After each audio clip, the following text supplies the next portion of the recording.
During the public participation that was geared towards collecting views from public or necessary county projects, the locals claimed since the inception of devolution in 2013, most projects undertaken in the area are just white elephant.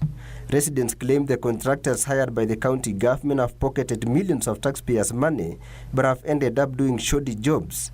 Kama inawezekana kwa county government, wakipatiana contractor afanye barabara fulani, wachague kamati ya ward ambayo ndio itaweza kufuatilia na kufuatilia huyu contractor aweze kufanya kazi. Maana sisi wenyewe tuko kwa ward ndio tuko kwa shida. Elsewhere, a Voibe self-proclaimed pastor is in police custody for allegedly stealing church equipment belonging to Revival Assembly Church.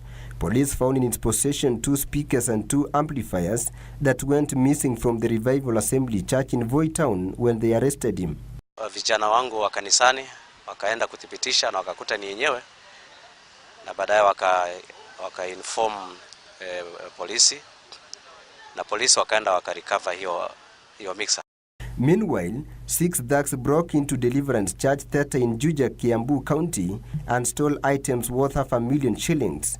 According to senior pastor Stanley Ngure, the thugs tired the watchman and gained entry into the church by breaking one of the windows. Our prayer, even right now, is if they can see us or hear what we are saying, is that they should be able to come to Christ, because even Christ died for them.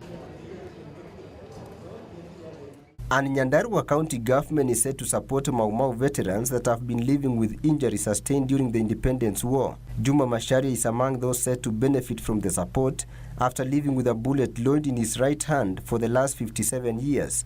The victims are set to undergo operations to have the bullets removed from their bodies. And education researchers have raised concern over the quality of students being churned out of the learning institutions into the job market. According to the researchers drawn from various sectors, the returns on education investment was lower than expected. I think we need to change our perceptions about, is it a certificate or is it a skill?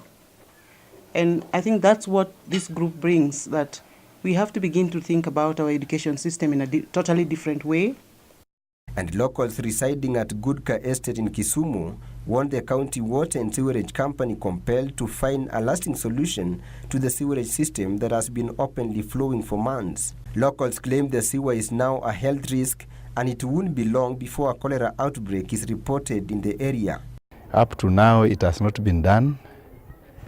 We do request that they should strengthen the repair of the collapsed slab.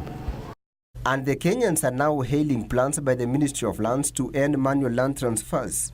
The chairman of Zimmerman Settlement Scheme, Francis Kirima, says the online system will help reduce corruption in the land sector and the government will be able to regain the revenue that was lost due to illegal deals like issuance of fake receipts. We have now entered into a new era whereby corruption will be taken care of, corruption will be cut, bureaucracy and red tape from one office to the other one will be a thing of the past, and whatever remains will be just a few things.